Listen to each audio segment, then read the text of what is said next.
say, get in and maybe I'll begin to feel like I feel once again.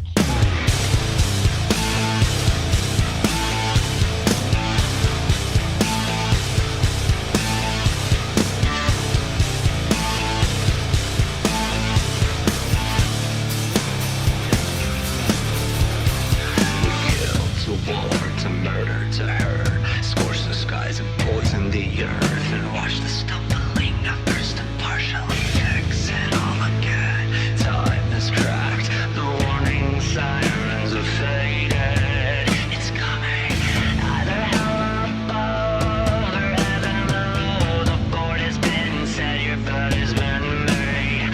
On the edge, as you realize you can't eat your money. Hello everybody and welcome to COEW Wrestling Season 4 Episode 4.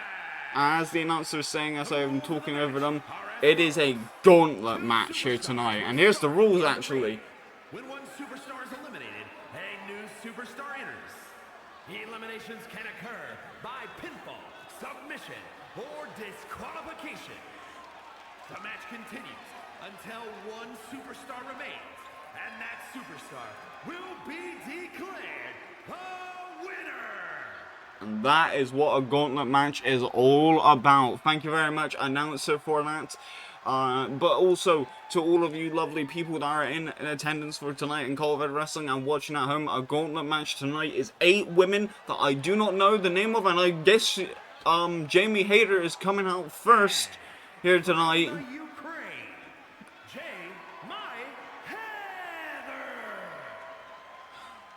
Is Jamie Hayter from Ukraine? I think she was from the UK. I don't know about that. I'm not going to dispute that, but like, I mean, shout out to the Ukrainians, but like, still, you know what I'm saying? I think Jamie Hayter is British, but I'm not going to confuse that in case if I'm wrong. But yeah, back to what I was saying before I was interrupted and gotten psychic damage. This is a 8-woman gauntlet, which I don't even know who is even participating in this gauntlet, and it is going to be for the number 1 contendership to the COEW Wrestling Women's Championship, which Sparkle Siren has defended and have beaten Dakota Kai defending it against her. This can have anyone in the division. We could see some new faces, we could see some old faces. I don't know personally, but we will see who is fighting here tonight. And also another announcement that I want to give is on the 20th of December, there will be a special show on COEW Wrestling called Bella Fortuna. That show will be our Christmas special, as we have done usually once for Boxing Day, and you know, the 20th is going to be when it's live. It will be uploaded later on a later date on COEW Wrestling YouTube channel or the LP 123 channel, or not 123, 122 channel. Have 2 channels. And Io Sky actually coming out next. Io Sky being on COEW Wrestling twice now, not getting a win either time against 2 superstars. But Io starting off this match against Jamie Hayter. We're gonna see 2 people who worked in Stardom. You going into that Joshi wrestling style background. We'll see how this goes, I guess, for both of them. But yeah, the show will go up then. The special show is happening Friday on the 20th of December. That is when it's going to be happening live. And all of the number 1 contenders matches for tonight are going to be running up to that show. Whoever defending it, the titles there, will earn a shot at that show against the champions. And we've got like a few number 1 contenders matches as well. Later on in the show, we have a fatal 4-way as well to be in the number 1 contendership. For the Flyweight Championship, and we also got a COEW Wrestling Hardcore Championship match. Not Championship match, COEW Wrestling Hardcore Championship number 1 contender as well, between Jay White and Edward P. 1, 2, 3. And now quickly going in for a bear hug, trying to quickly take down Io Shirai. Io Shirai getting out of it with the elbow strikes. I should say Io Sky looking at double stomp straight to the chest, taking down Jamie Hayter. This match is an 8-woman gauntlet. There is 6 other women who will want to get in this match. And honestly, if you're starting off, you gotta try to go in for the long haul. It is brutal if you start off this match from number 1 or number 2 in this gauntlet, because there is no real way that you can sustain yourself in this match, because like you have to put all of your effort in to beat someone in what is essentially a singles match, and then do that 7 more times afterwards, and like that is rough. So well, when I mean 7 more times, I mean like probably 4 more times, but that is besides the point. Not 4, 6. Maths isn't my strong suit at the moment, but Jamie Hayter lifting up Io Shirai and quickly over, just tossing over the head with a freak of nature. Now with a quick uppercut, sending Io Shirai into the corner, and now going after the arm. The arm not really hooking over the rope there. I think Io managed to counter it a little bit, but a quick Alabama slam off of the corner. Down to earth, inverted Alabama slam, crushing up the face of Io Sky. Going in for the cover, 1 count only. Jamie Hayter looking surprised for some reason. I think she was expecting a knockout right there. Io still holding her onto her face. That could have done some very bad damage on the face, but now the throat being crushed on the ropes. Io quickly will kick up though, going in for a right hook.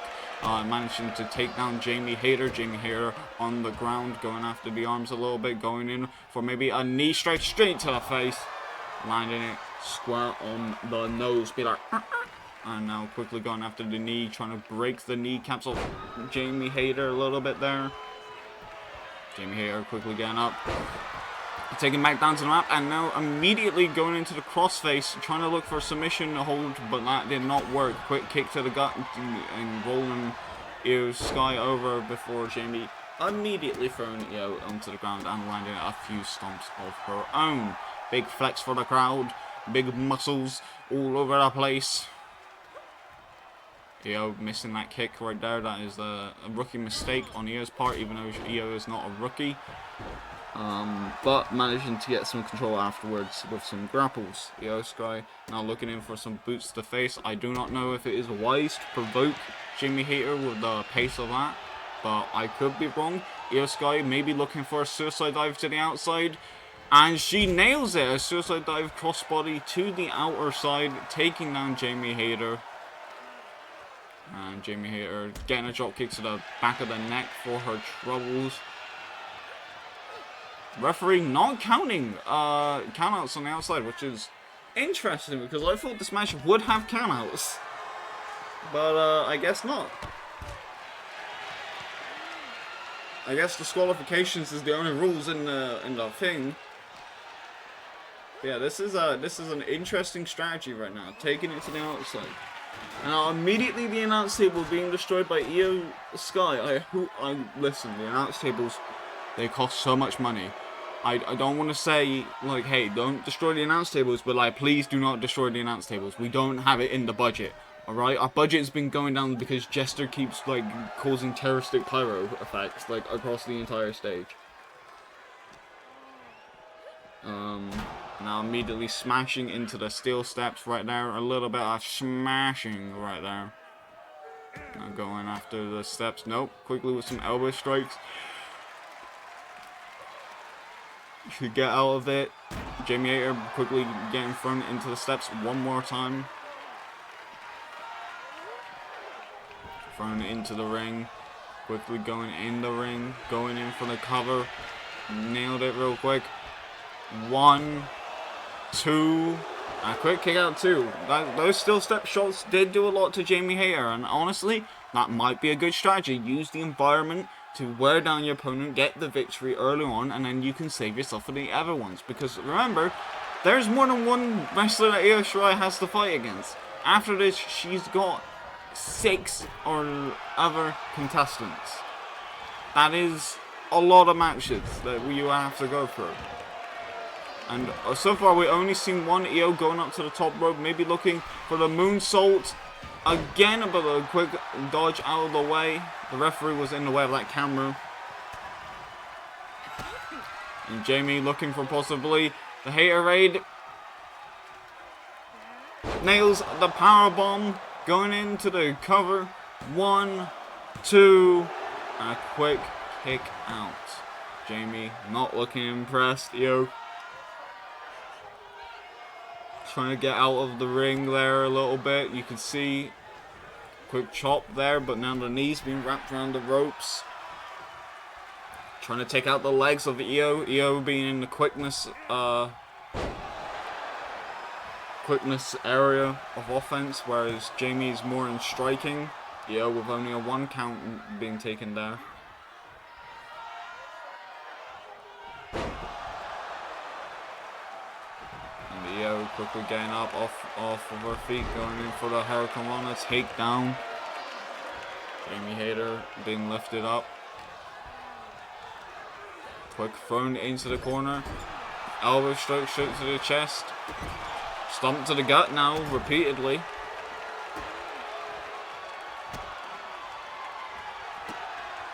And Io now just launching an onslaught attack on Jamie Hayter's face. Jamie Hayter looking to go to the outside there. Oh, a quick knee strike straight to the nose of Io again. Io's face has been targeted a lot by Jamie Hayter in this match. A snapmare by Io. Rebound off the ropes, step over. Double drop kick again to the face. This time to Jamie Hayter. I mean, if you're looking for the knockout blow, targeting the head is probably the best place to do that, but a quick moonsault from the sky. 1, 2, 3. Io Shirai has won the first match in the gauntlet. Who is the next opponent? It is Loki. Loki walking on down out the ring. Former COEW Wrestling Women's Champion. Io says, bring it. And Loki running down to the ring, ready for a fight. The bell has already been rung, and now it is time for the second match, I guess, in this. Loki being thrown into the corner. Io not letting Loki have a single chance to cause issues, I guess. Quick kick to the chest right there. Lifting up. Nailing some forearms or elbows to the face. Io Shirai looking for something, but quickly Loki turning it back around. Inverted DDT. Loki being a former 3-time women's champion in COEW Wrestling, having one of the longest reigns with the belt. Actually taking the torch from Sparkle Siren, who is now the champion. So if you really think about it, COEW Wrestling has had an arc of champions. There has been Sparkle Soldiers, World Championship Division, then there was the era of Loki, and then it passed on from Loki to then other people. And now Sparkle getting hold of the belt again. It could be back in her era. Could be that power struggle in the women's division, but we do not know. All we do know is that Loki is fighting for a chance in this match. And quickly throwing Io Shirai in the corner. Going after the leg. Stomping on the ankle there. Trying to take out the legs. What is happening here is that Io Shirai's quickness is better than Jamie Hayter and Loki. And both of these women know that. So they're trying to take out the knees. If you can't run, if you don't have a fucking leg. I'm saying that much for you. And it's going to be a lot harder to hit some of the high risk offense that Io Shirai does. And then quickly, Loki managing to pound down on the face of Io Sky. Already the work has been done by other people, namely Jamie Hayter, as Jamie Hayter is the only one here. Hitting the sit down gun on Io Sky. And Io Sky looking for the roll up here, trying to get a shock victory. 1 and a kick out, only 1. Right there, Io Sky looking for just that brief moment. Roll through, disorientate your opponents, even if it's a 1 count, and immediately off on the offense. And now, both of these women wanting to get back into the ring. A little bit of a chase there, a little bit of skirmish, but Io quickly getting back into control. Looking for a submission hold by the looks of it. But the referee sees the rope break. The referee's decision is final. We couldn't see the rope break from the camera angle, but I do trust the ref implicitly. Io Sky going up to the top rope again, probably going a bit too risky. As you can see, Loki with the counter, and a lot of risks are being taken in this match by Io Sky. I wouldn't really recommend it. I'm not sure how I would even recommend it, but Io Sky still standing up and fighting back.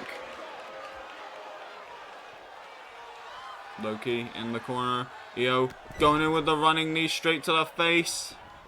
Dragging Loki into the center of the ring. Going in for the cover after stepping on the guts. 1, 2, and a kick out at 2 defiantly. Whilst Io is not impressed, but now looking for the moonsault. Once again, she nails it into the canvas. Going in for the pinfall. 1, 2, 3. No! Loki quickly kicking out again, and Io being a bit frustrated there. Her normal finishing move did not put Loki away. A quick kick to the side. Loki being battered up. No matter what happens, both of these women are taking huge damage, taking huge losses of health in order to fight later on. And a quick punch to the face, kick to the foot there, quick uppercut by Io Shirai. Looking in for a little double stomp to the arms again. I would suggest going after the legs because Loki famously uses that leg drop to win her matches. And a quick spinning elbow there, Judas Effect style. And now Loki looking for the leg drop, jumping leg drop, going in for the pinfall. 1, 2, and a kick out at 2 right there by Io Sky. And Io trying to get to the outside, trying to get somewhere safe, but I don't know if that is a safe spot because now I think her back is going to get scoliosis diagnosed by yours truly. On the apron right there, going after the leg a little bit, trying to dodge that ligament. And now again with another stomp to the arm. Knees to the face right there of I don't even want to say Dakota Kai because it wasn't Dakota Kai, it was Io Shirai. The bare knees going straight at first and a oh no. I'm surprised Io Sky hasn't been busted open yet. Because her face has been going off a post, knees, just everything in this match. A lot of attacks have been happening to the face. And now Loki going in for a spinning, tilt world slam I guess. We're going in for right hooks now. Punch to, I almost said cunt punch. Punch to the kidneys. Going into the barricade there, looking to land a serious clothesline. That did not work. Throws into the ring.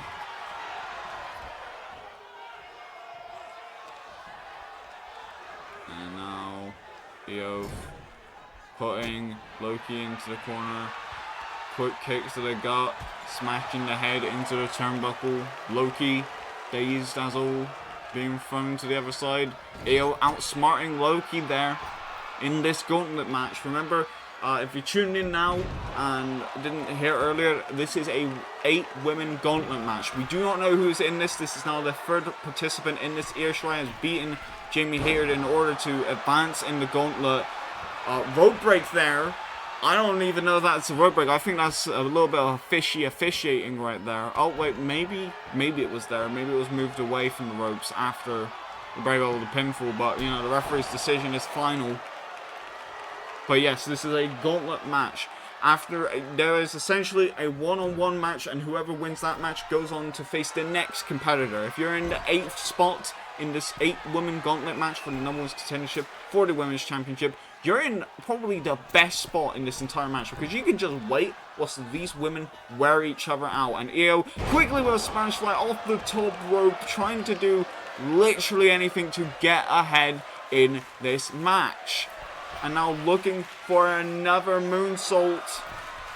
Could Io go from number 1 to like the next round? 1, 2, 3. Io has been since the start of this and has won 2 of the gauntlet matches. We're now going to have our next women competitor coming out, and it is timeless Toni Storm patronizing Io. And Io looking, I don't know what expression that was. I was about to say not looking impressed that Toni is here, but then seemingly mocking Toni Storm. And here's the problem with like starting from the beginning towards the end, as I've already said, but to new people, since this is live, who weren't here, if you start the gauntlet, you have to beat 7 other people in order to win the match. If you're just at the end, you only need to beat 1. And Io has been here since the start. So far, it's only been 2 matches into this. This is the 3rd one now. But it shows how incredibly challenging it is and how easily it can be weared down. And Toni Storm technically got easy pickings right now, because Io has been hit with some hard-hitting moves across this fight. And I have no idea what Toni Storm was just trying to do there. But Toni going up to the top rope, looking to land probably some high-risk moves onto Io Sky. Double dropkick straight to the chest off of the top rope. Toni Storm now going for a kick to the spine. Io's face has been the main target in this match. Probably either looking for a concussion or to break some bones. But also other limbs such as the knee. I think her left knee was the one that was targeted the most. Her arm has also been targeted a lot in this match. And Io is starting to feel the wear and tear being in a gauntlet match. Our first ever gauntlet in COEW Wrestling. And Toni Storm looking for the Storm Driver.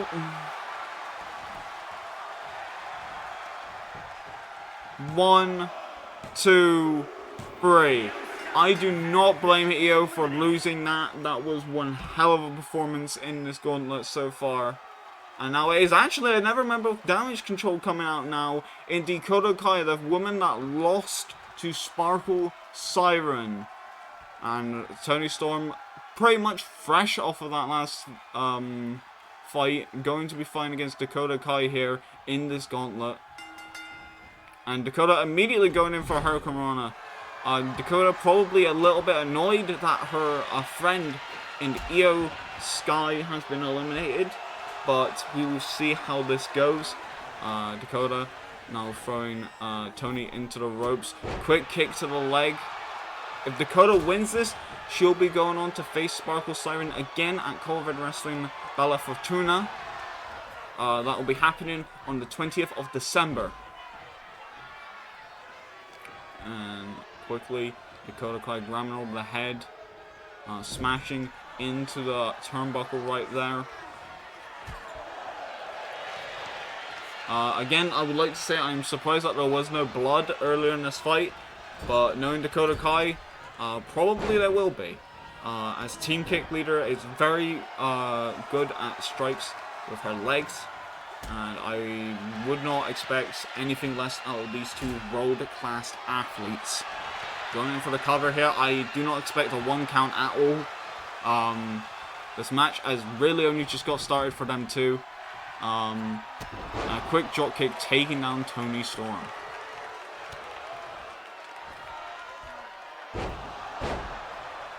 Also, apologies about me saying that Toni Storm finisher was a Storm Driver. I remembered it's called Storm Zero. So I apologize very profusely for that. But Dakota Kai with a kick to the face there, taking down Toni Storm. And again, just using them feet to do a lot of the damage earlier on in this fight. Dakota going to the top rope, double stomp straight to the abdomen. And a little bit of stretching right there, not taking the fight seriously, going for another double stomp, but Toni Storm quickly getting into control of this. Going in for a quick German suplex, beautiful bridging right there, beautiful bridging, but only a 1 count. Toni Storm does need to land more offense in this match in order to weaken Dakota Kai. And oh Jesus, what the fuck? What was that? That was like a... I don't even know what to call that move. That was a DT. But Toni Storm busted out like a bag of tricks right now, trying to land a few more dangerous moves in her arsenal. Now going after the arm real quick of Dakota Kai, stomping on the hand.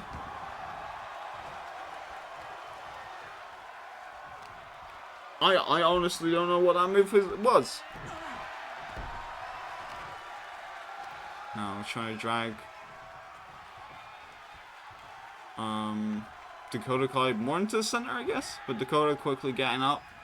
I don't know what these two are doing. I guess Dakota Kai told her to back off and then immediately getting in a fight right there. I don't know what Dakota Kai said there, but it just stopped Toni Storm for like a little bit. And a quick, big boot to the face. Just a pump kick earlier and another big boot in the corner. Just trying to knock out Toni Storm. And only a 2 count right there. It seems what's trying to happen is to have that knockout blow. Trying to knock out your opponents where they're done immediately in this match before, you know, you take too much damage to go and fight the next round. And now looking for a quick powerbomb from Toni Storm. 1, 2, 3, and Toni Storm getting the win there. That is, that might be the Storm Driver, if I remember correctly, because that is one of Toni Storm's old finishing moves. And now Dakota Kai having to leave the rings. Toni Storm now having 2 matches underneath her belt, now going against another competitor here tonight in I don't know what's happening there. They're both just standing around. I feel like you need to take the fight to Toni Storm. Toni Storm now just getting offense in. Well, here comes Pile Driver. That was, I wouldn't say the best strategy of Thunder Rosa. Thunder Rosa now taking 2 pile drivers on the outside. Thunder Rosa's had back issues in the past, and I do not think that having their neck compressed is probably the best idea. But I am not a wrestler, obviously, so maybe this is part of the strategy. Toni Storm giving the crowd a good old thumbing. They're lifting up Thunder Rosa.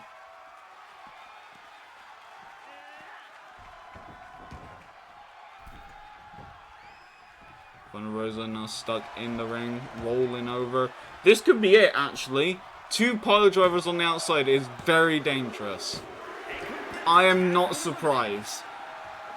I'm disappointed in Thunder Rosa for that fight right there. Rhea Ripley is out next.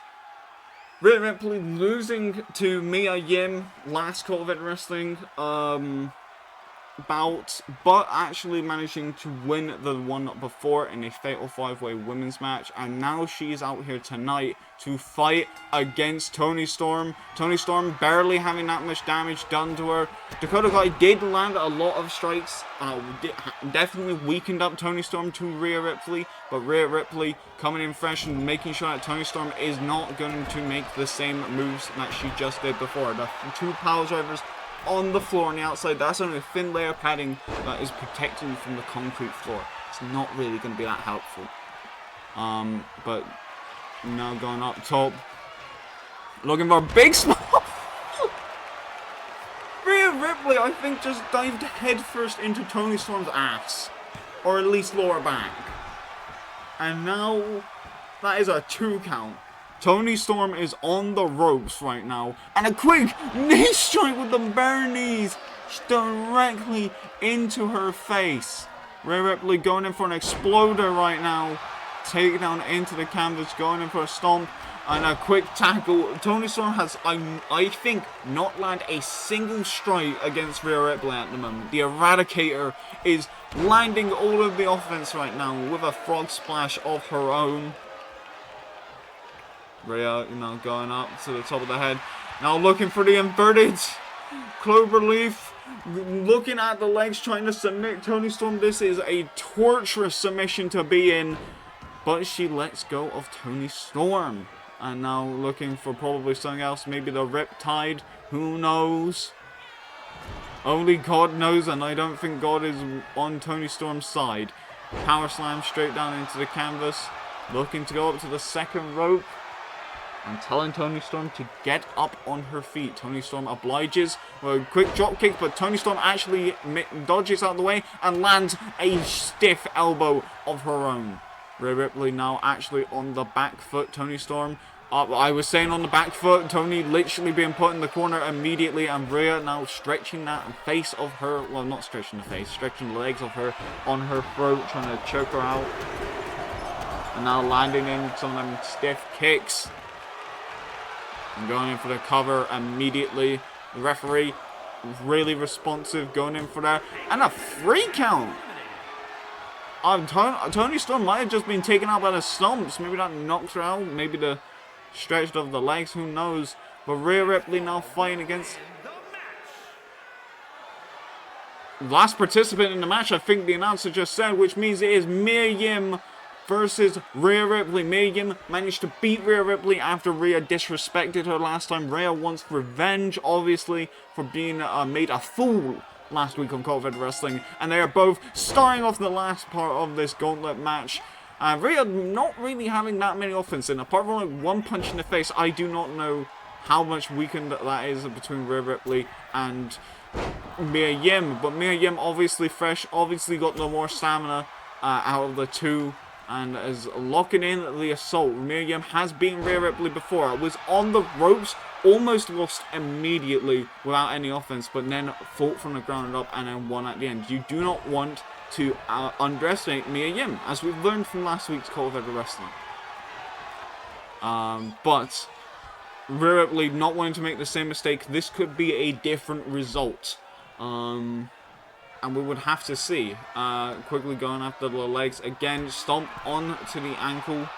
Trying to dislocate the legs right there. And Rhea Ripley looking for the riptide. This could be it. Nails it into the ropes though. I don't think the referee is going to count the pin. The referee is counting the pinfall. Okay.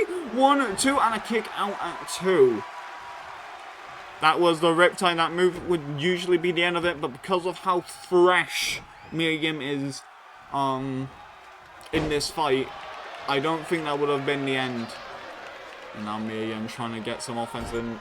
Quickly smashing ahead into the turnbuckle. Going after the legs right there. Mia Yim with a punch to the face, going after the knee. Quickly, we're dragging through there. Shout out to Hiroshi Tanahashi. And now Rhea Ripley going in for an overhand strike. Never mind, Mia Yim says nah. Going in for a DDT. Missing again though. Rhea Ripley staying out of those DDTs. Those DDTs was what cost it last time. And a quick frog splash of her own. Again, taking another high risk move to keep Mia Yim down. 1, 2, 3. Rhea Ripley is your winner here tonight. And the new #1 contender for the COEW Wrestling Women's Championship against Sparkle Siren at COEW Wrestling Bella Fortuna. Congratulations to Rhea Ripley for winning this gauntlet match, and also shout out to Tony Storm and Io Sky for winning multiple matches in this gauntlet. This was a great gauntlet match to start off COEW Wrestling. Our next match here tonight, because that was only our first match, is going to be a one-on-one match, mainly just to test the waters here, between the tag team champions of DIY, mainly Johnny Gargano, fighting against Dinkle of Jester and Dink's team.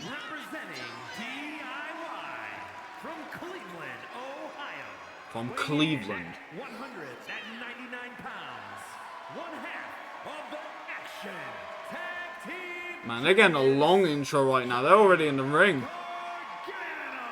But Johnny Gargano being in a controversial spot here because DIY has not really been working well as a team lately. I would like to point out a few things. When they won the titles, they did work as a team. But when they fought against a tag team, like recently, I think it was FTR, Johnny didn't just went off the apron and wouldn't want to be tagged in at all the match, leaving Tommaso Ciampa essentially having a 1-on-2 match tonight. Well, not tonight, well, 2 weeks ago. And Tommaso won it, but Tommaso was a bit pissed off. And they had to talk about it, they hashed it over. They were like, right, our next tag match, we're going to be a team. And it was against the Golden Lovers, and they lost. They lost to the Golden Lovers. And so, Tommaso Ciampa was like, look, I don't know what's happening between us as this team, but maybe I'll be in your corner for this tag team match that is happening right now. Well, not tag match. I'll be in your corner for the singles match against the number 1 contenders of Jester and Dinkle. And as you can see, Jester and Dinkle will come out. They have recently branded themselves as the Chuckle Fucks. Columbus, Ohio, weighing in at 260 And Dink marching down to the ring. Dink being the one to take on Johnny Gargano here tonight because, and this is crucial, Jester is wrestling at a different point in the show. Jester also not using the pyro budget. Thank God Jester stopped committing like pyro terrorism because we're losing literally $100,000 per show because of this man. With how much he spends on pyro. Our pyro budget just goes nuts and we are failing to pay staff because of him. But Dink is going to be in this match. Dink is going to be fighting against Johnny Gargano, the number 1 contenders for the tag team championships, or then one of the number 1 contenders for the tag team titles, are going to be fighting against another person. And Johnny Gargano has got accomplishments to his name. A multiple-time heavyweight champion, a multiple-time hardcore champion. He is the first ever Triple Crown champion in Cult of Edward Wrestling. And to be fair, Johnny Gargano, I don't want to bet against Dinkle, I don't want to underestimate Dinkle, but Johnny Gargano does have the more experience, does have the more technical edge over Dinkle, has fought against big superstars before, and is my favourite to win this because of that.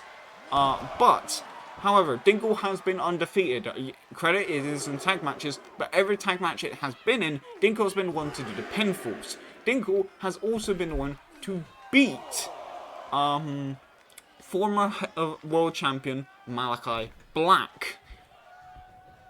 This is not an unprecedented area. If Dinkle wins this match, Dinkle has beaten 2 former world champions.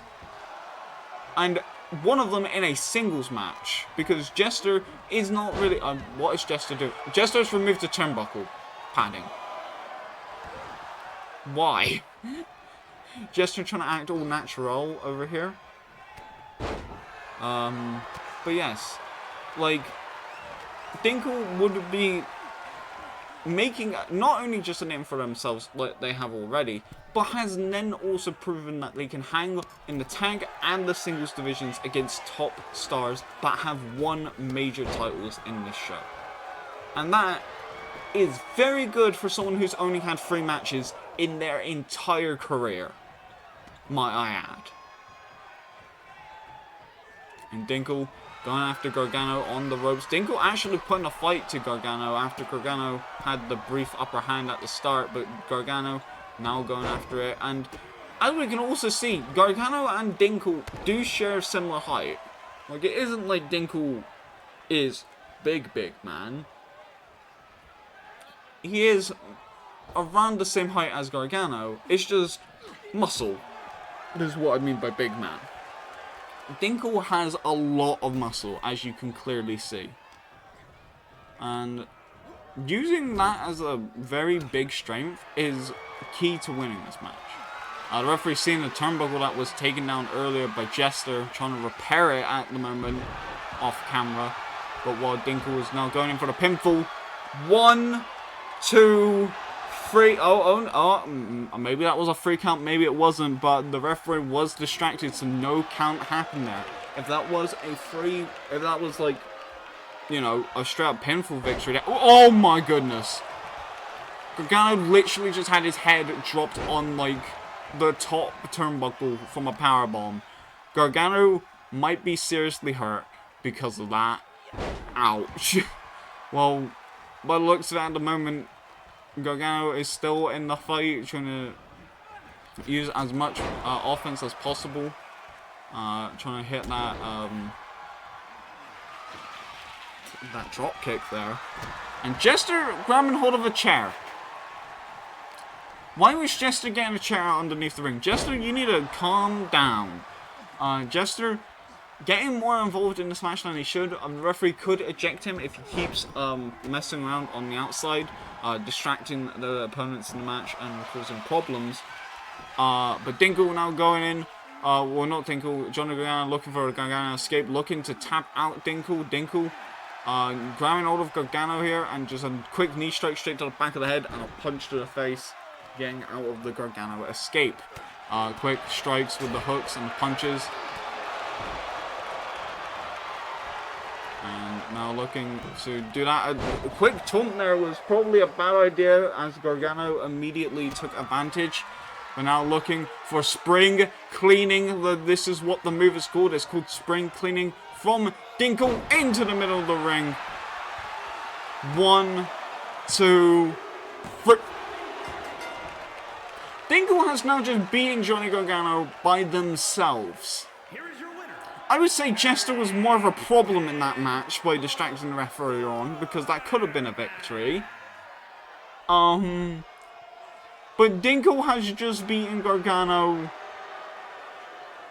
by essentially himself clean as a whistle. A former world champion, a former multiple times world champion, and the person that they are both in the number 1 contendership for their tag titles with. That is a good sign for the Chuckle Fox. And congratulations to Dinkle as well for overthrowing, I guess, Johnny Gargano tonight. Well, after Dinkle's big victory there, we're going on to our next match of tonight, and it is the Fatal 4-Way Elimination number 1 contendership, or the Flyweight Championship, held by Pete Dunne. And it is going to be Romano, Ilya Dragunov, Jester, and, of course, I think, did I say 3 people? I thought I said 4. Finn Balor, Romano, Jester, and Ilya Dragunov. Those were the 4 people. I think I said all of them, but I could have stopped there. And now we're going in here tonight, and Finn Balor walking out here tonight, looking to do a little bit of a cock tease right there. You're almost trying to throw up his arms for the people, but the influencers out there aren't getting none of that. Finn Balor actually never winning the championship in COEW Wrestling, but a former IWGP Juniors champion, a former world champion in a AEW company with the 3 letters, being a Universal Champion, the inaugural champion of there. Being, of course, the NXT World Champion twice. He was called the Finfluencer on another wrestling channel. He is the Prince with an X on it, because you can't call yourself the Prince because that is copyrighted. And Balor not looking impressed with the audience. Don't really care about them anymore, but it is time for him to try to get another shot at the title. Back when he was the Demon, he tried to beat LRP123 for the COEW Wrestling Flyweight Championship, but failed. And that is an actual thing. He failed in that steel cage match, and this is his never shot to get that championship that he tried to get way back then. And the fans saying such mean things to him, booing from the crowd. And now it is time for our next opponent to come out here. And if I think I know who it is with the whole lighting there, it is Jester. He's walking back out there. He walked up the ring with Dink. Walked up the ring, walked up the ramp with Dink, and is now out here all by himself. Dink nowhere to be seen, which is a little bit worrisome. But Jester walking down the ramp broke. Of course the pyro budget had to go. I said, oh, he didn't use the pyro budget. He wanted to use it for his entrance, not Dink's entrance, his entrance. And now Jester walking down to the ring, marching down. A statistic that I am going to share with you all. Jester has won the last 2 of his matches, but he has never won a singles match. Both of his singles matches he has had in COEW Wrestling, he has lost. He has put up a good effort, but he has lost. And I'm saying singles matches is a bit loose there. He fought in a Battle Royal and a Fatal 4-Way. But in tag matches, he's undefeated. In non-tag matches, he has been defeated. So this is another multi-man match that he is going to go in where he hasn't had the best record on. Could he be great in tag team matches, which can happen, and also not great in non-tag matches? Because that, honestly, that is fair enough, and we can see how this goes. And as we can see, Romano staring down the ramp. Romano only being in tag matches as well, losing, I think, the past 2 tag matches that they have been a part of with Raffaello. Romano is on his own. Wrath is nowhere to be seen, and he is marching down to the ring. Extreme rules on the back, standing by Extreme and just marching down the ring and almost staring at them like having a cold heart to show there. And also not wearing the tag colors, wearing seemingly his own colors in this match. And staring off into the crowd, letting off a scream underneath the mask there, being like, roar! Into the crowd. Probably not a roar, but like, you know, the raging screams. And now Romano waiting in the ring for the next opponent to come out. And it is going to be the Mad Dragon, Ilya Dragunov, who did lose against Damian Priest, might I add. And Dragunov wanting to get a title shot, maybe not for a world title now, but he's going after the Flyweight Championship. And honestly, I'm kind of terrified for whoever steps in Ilya Dragunov's way. We've already seen the brutality he can go through against Gunther. And 87 pounds, Ilya Dragunov. Making the crowd chant alongside him, leading them in a symphony of madness. Dragunov again put on a good showing in his first match. And then when it came to Damian Priest, he kind of choked a little bit. He lost in less than 5 minutes. Or at least that's what it felt like. And now Dragunov wanted to redeem himself here tonight, wanted to get that victory, getting back down on the straight and narrow. And imagine this, Dragunov versus Pete Dunne, because anybody who wins this will be going to Bella Fortuna against the Bruiserweight Pete Dunne. We have seen him be calculated against Tyler Bate. We have seen him fight in COEW Wrestling, and I'm unsure how this will go. Quite frankly, I am unsure how any of these superstars can beat Pete Dunne, because Pete Dunne has held on to that title for so long. And a lot of new faces here, a lot of like one old one, and the rest of them are pretty much new to COEW Wrestling. I want to see Ilya Dragunov versus Pete Dunne. I would also like to see Romano against Pete Dunne. I'd like to see Jester against Pete Dunne. In fact, I would love to see Finn Balor as well. All of these wrestlers are good against the Bruiserweight, but I don't know how... I don't want to say, like, great they would be against him, or, like, if they would be ineffective, but we've seen that Pete can adapt to anyone's style. He is, like, an unsolved puzzle, is the best way to say it. And Jester quickly throwing in, Iliad into the corner, and everybody's just going after everyone. It's just been an all-out mayhem. Finn Balor trying to go after Romano there, landing an elbow straight over the throat, and then immediately Ilya Dragunov going after Balor. Both men having histories, both had a singles match before, where Balor beat Ilya Dragunov. Jester going after Romano a little bit here. Jester and Romano have, I believe, fought against each other in last week's COEW Wrestling as part of the Freeway Mayhem, not Freeway Mayhem, it's just a triple threat tornado tag team match for the #1 contendership for the COEW Wrestling Tag Team Championships. That is a mouthful to say. I dare you to try to do that.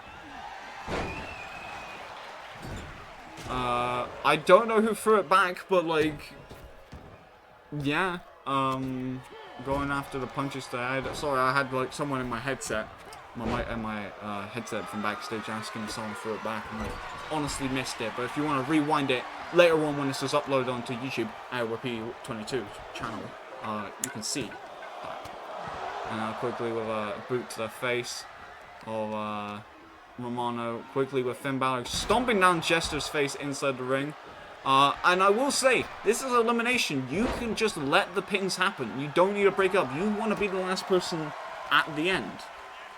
So really, it's a smart strategy just to not let people like break up pinfalls. Balor with an elbow strike straight to the face of Jester. Jester with a rebound lariat taking down the Finfluencer, Finn Balor. Now let's out Balor going over into the corner. Now trying to do a power slam real quick to take down Finn, to go up top. The Balor quickly rushing up. hitting with an overhand punch. And a quick Hurricane Rana takedown. Backstabber on the outside, by the way, to Ilya Dragunov. But quick pinfall attempt didn't really work. Only a 1 count, needing to do a lot more work to keep down Finn. But quickly, Romano says nah, and a quick suplex taking down Jester, trying to go after the legs of Ilya Dragunov, but that didn't really work. Turn it further into the ropes, knee strike straight to the gut, going around again, lifting up the head, going to a grapple stance. Ooh, and now quickly down over the head, dragging it over to the ropes. Jester quickly with a kick to the leg. We've already seen Dinkel winning against Johnny Gargano here tonight, with Jester managing poorly. So we hopefully, if Jester wins this, I want to point out something. If Jester wins this match, he's the #1 contender, not just for the Flyweight Championship, but also the tag titles at the same time, meaning that he's going to be fighting twice on COEW Wrestling Bella Fortuna. That'll be happening on the 20th of December. And a quick coup de grace straight to the chest of Romano. That might be it for Romano to be eliminated in this match. No, a quick kick out instead. But that is also another thing, like, that I want to point out for at least Jester's case. Jester could go after 2 belts and win 2 titles on the next special show, if he wins this match. If he doesn't, he's still got a title match. It's just a tag match. And a quick swing blade in the ring with a double drop kick straight to the side of the head. Quick punch run back, looking for an inverted 1916 there, but Jester getting in the ring, going after Romano. Some tag beef still after beating Romano and Raph last week. Quick power slam stun into the canvas, going up top to the top rope. Maybe looking for a little bit of the Hurricane Rana that he did before. Merry-go-round quickly straight down into the pin for attempt 1, 2, and a quick kick out of 2. I shouldn't really say words suck. But real quick, Balor with a guitar and immediately just shotgun dropkick Balor, so then he dropped the guitar and not caused any problems there. A good strategy for Jester.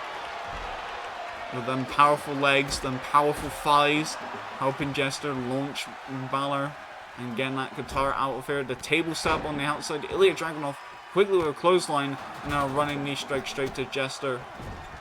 Dragunov wanting to take out possibly one of the most dangerous competitors in this fight. Going in for the cover real quick. 1 and only a 1 count.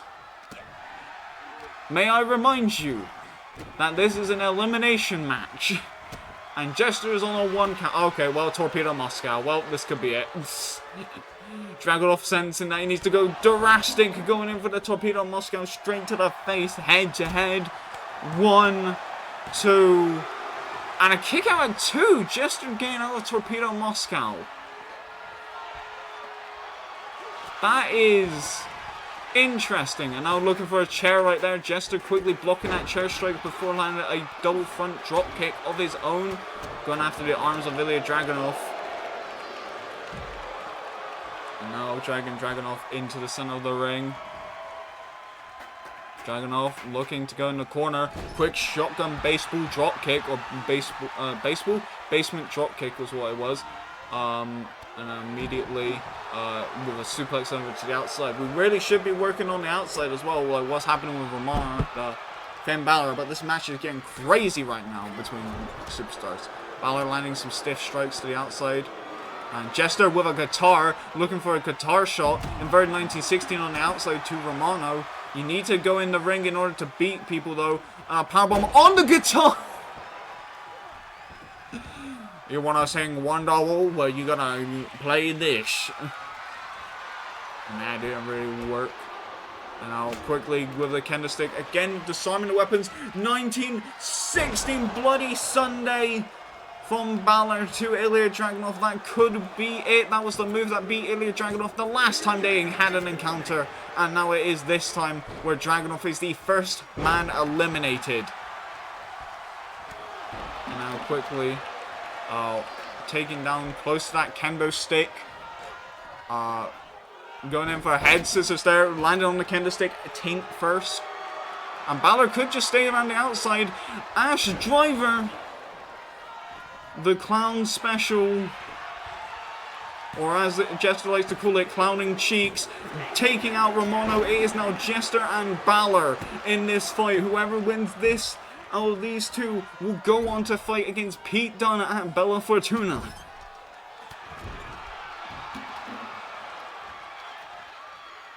Jester managing to get this sorted, getting that ladder in the ring now by the looks of it, looking to infiltrate as much punishment as possible, looking for a springboard attempt and landing on Balor, but also landing a little bit awkwardly.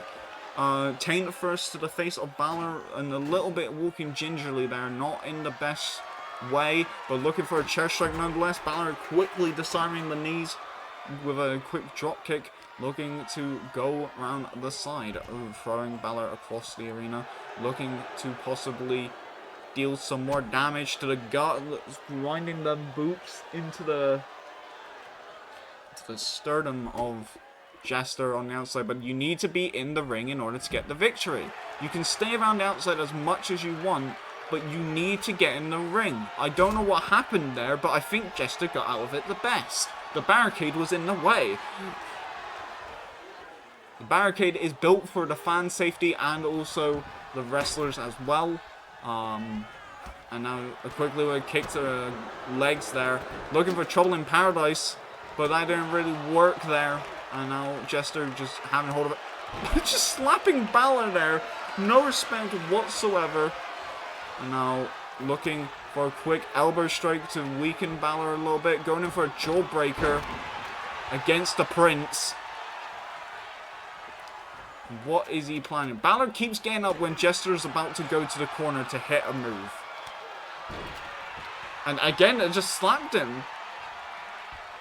Jester is not retreating Balor with any respect. And honestly, I cannot blame him for what Balor's actions have been in recent times. Balor quickly going around with a forearm, but again, Jester with a rebound. Quick clothesline into the canvas. 1, 2, and a kick out at 2. And now going to the outside. We're only 3 matches into COEW Wrestling, by the way. We had an amazing women's gauntlet earlier. We had an amazing match with Dinkle and Johnny Gargano. And a quick pile driver.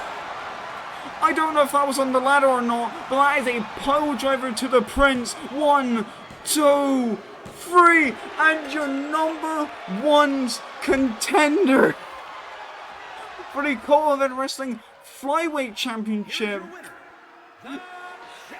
is Jester,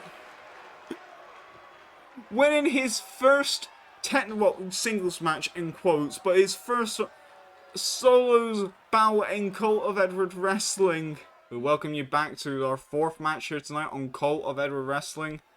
And it is going to be against CM Punk and this man, Top himself. And they are walking out. Oh, for fuck's sake. Of course, Top is not coming out alone. Of course, Edward P123, who should be focusing on his own match here tonight. Top is out here with Edward P123, the Art of Suffering in full. Making his way to the ring, walking down the ramp. Now, Top has requested this match against CM Punk mainly because... Oh, the announcer's still going.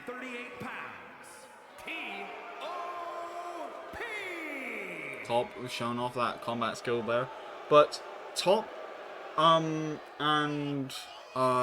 requested this match because he thinks that P123 should get a shot at CM Punk and wants to weaken him up before P123 eventually fights CM Punk. But that is not the case.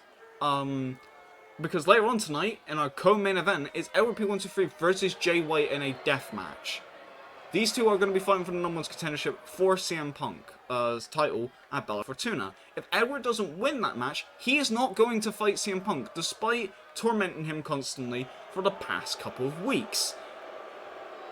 Jay White could win that match, and Top, being so assured that Edward's going to win, wants to fight against CM Punk now to weaken him up. But I have a sneaking suspicion that there is an alternative motive here, whereas if CM Punk loses to Top, that also puts him in that contendership pool, the same pool that Jay White was in, that managed to get this number 1 contenders match to happen this show later on. So this could also boost Top from having all of the singles losses this season to finally win against a champion. But also at the same time, this is to weaken up CM Punk for something that he believes is going to happen, even though it's not 100% certain. Meanwhile, CM Punk just hates these guys. Like, CM Punk wants to get his hands on Edward P123. In fact, he wants Edward P123 to win against Jay White so he can fight him, because he wants to make Edward P123 bleed. They have fought backstage. They have fought in a 6-man tag match. They have caused each other problems across this show and have been bounded to each other since CM Punk's debut, where he took the hardcore title from him. And CM Punk is ready to throw down against his friend Top. Weighing in at 218 pounds, the Action Hardcore Champion. The hardcore champion making his way down to the ramp, making his way down to the ring. And just with laser focused, like, stare down. I'm not sure who will win this match, because Top, again, multiple time world champion, multiple time hardcore champion. In fact, Top, when he held hold of the hardcore title, beat Dwayne "The Rock" Johnson in Mexico at a special show. That is an actual match that has happened, and he won. So, in Top's words, like, this belt is more likely to be his than Edward P's 123's, but Edward is the one that is trying to challenge for it. He wants the title back that he's worked 3 seasons for. Meanwhile, CM Punk hasn't defended the title yet, I will admit, has not defended the title, but wants to keep the momentum going. He has won another singles match before losing to Jay White. He lost in the CMFTR versus Art of Suffering and Jay White battle, and he wants to get a victory now. And Edward P123, of course, staying out here, watching this battle happening. This is a hardcore match. There is no rules, so I do not know when Edward might get involved, because he can legally get involved in this match. But we're going to hope that that is not the case. And currently CM Punk getting the upper hand earlier on, but currently Top is now wrestling back control. Now quickly throwing out CM Punk to the outside a little bit here. CM Punk a little bit disorientated. Top seemingly getting fired up in the ring, maybe looking for a suicide dive of his own, nailing CM Punk to get smashed into the announce table, and already both men are on the outside. This is probably not a good idea for CM Punk to stay around. And the crowd chanting, "This is awesome." This match has literally only just started. I don't know what heroin they are smoking. Now going after the legs. Our next match after this will be Mock and Burn versus the Golden Lovers, the hardcore number 1 contenders match between Jay White and Edward P123. Our main event, which is for the COEW Wrestling Heavyweight Championship, which is going to be Jim versus Damian Priest. You wouldn't want to miss any of these matches. This show is stacked to the gills, and all the matches so far have been great tonight. And a quick smash of the head across the announce table. CM Punk again getting more offense in than I would have thought earlier on. But Top managing to stay calm. I don't know why he's brushing it off when CM Punk is literally getting in the ring. And now the Pepsi twist. Immediately discombobulating Top right there. But Top quickly getting up and just no-selling what CM Punk throws at him. And is now looking to land some stiff strikes of his own. Roundhouse kick straight to the chest right there, taking down Punk. Punk getting a stomp to the nose. Stomp to the nose. And now getting booted in the face by Top patronizingly. Top going to the outside, maybe looking for a weapon. But Edward actually finding a weapon for him. And I think that is a light tube. Edward throwing in a light tube to Top. And now a quick roll through into a double stomp straight into the chest of CM Punk, trying to go after his breathing capabilities. If you can't breathe, you can't function properly, and if you can't function properly, you might as well be fucked. And a quick white noise air raid crash into the canvas, and now raking the nose of CM Punk right now. Digging in at fish hooks, trying to make CM Punk's nose may possibly bleed, trying to affect the breathing of CM Punk here tonight. Now going in for a stomp on the arms. Now going over to the outside, looking for a weapon, going in for a trash can of his own. Thinking CM Punk is just a piece of trash, no good filth. Referee rolling in on it there. Discus clothesline about a hit there, but not really working. Edward P123 looking to take down the turnbuckle post. We have seen Jester do that earlier, but in this match, it's legal because there's no weapons involved. And Edward surprisingly is a lot more restrained than what I thought it would be. Throwing that bin onto top there, looking for the GTS. Could have hit it now. Looking to hit it. Could it work? Yes, it does. Looking for the pinfall attempt. 1, 2, and a kick out at 2. And like I said, I am surprised that Edward P123 is not getting involved in this match. There is no rules to say that Edward P123 cannot just enter this ring right now, batter CM Punk, and then have Top wrestle. And maybe that's because Edward wants to save his strength for Jay White. Jay White is a formidable opponent, and they wouldn't want to underestimate him. Now again, the trash can up. The referee being distracted right now. I don't understand why the referee would be distracted, but the referee is distracted. Now stomping on the hand of Punk. Stomping on the face now. Just booing the face a little bit more. Now the light tube being used. Being picked up right now. And a quick smash across the back of the shoulders of CM Punk. Glass shattering across the ring. Going in for the cover. 1. Only a 1 count by CM Punk. But glass being now embedded in the Punkster. With quick knee strike straight down into the canvas. Top maybe looking for either the top-notch cutter or the F5. I think it is the latter. Nailing Punk with the F5, going in for the cover right now. 1, 2, and a kick out 2 from Punk. Punk staying in the fight against Top and Edward. And Top now quickly going to the outside, going to get a weapon. Looking for a steel chair. Punk with a little bit of a bin there before putting it down, trying to quickly disarm Top, looking for a quick drop kick of his own. Quick kick to the chest. Looking to hit a DDT there, nails it.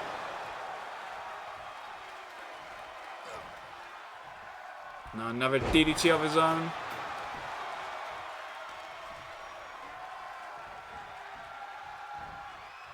Putting on the ropes. Quick punch, garroting over the ropes, trying to choke him out.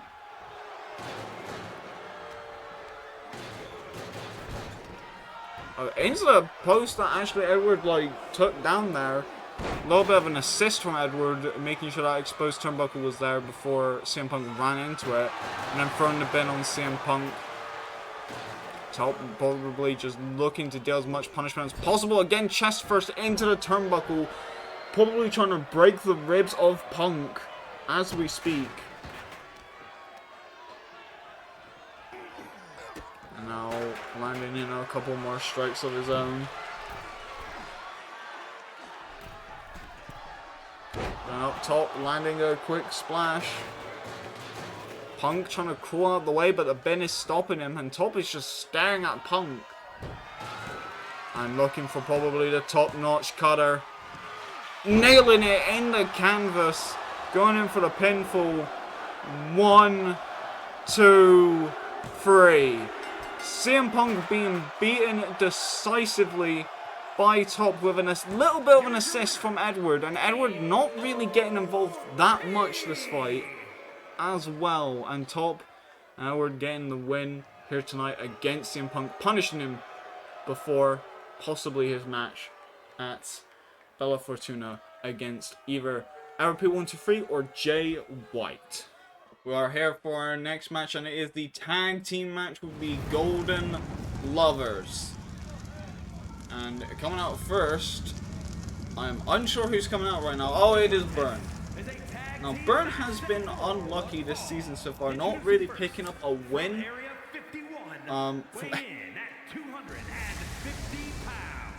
This man is not from Area 51, but okay. But Burn managing to put up a good fight in all the matches that he has been in, but not being able to secure the singles victory. So here tonight he's going to be fighting in a tag team match with his partner Mock, in Mock and Burn, against the Golden Lovers, who have beaten DIY in the last week's show. The team that did beat Mock and Burn for the COEW Wrestling Tag Team Championships as well. So we will see how this goes, but Burn has been staring down the ramp, wanting a challenge. And the fight is on. But first, his partner needs to come out next, as it is going to be Mock himself. And I think Mock has had more success than Burn, if I remember correctly, but he has also been struggling at the same time to get wins. So hopefully these two going back into a tag team action after being gone for literally a month now. Or well over a month. We shall see how these two will do in tag action. They were a formidable team, being a multi-time tag team champions. So we will see if they can keep up that, I don't want to say prestige or honor, but like, you get what I mean. Keep up that like reputation that they have both built from previous seasons. And Mock standing up on the ring apron, looking ready as always for a fight. I still do not understand how his elbow pads and knee pads being metal are legal, but I'm not the person running the show.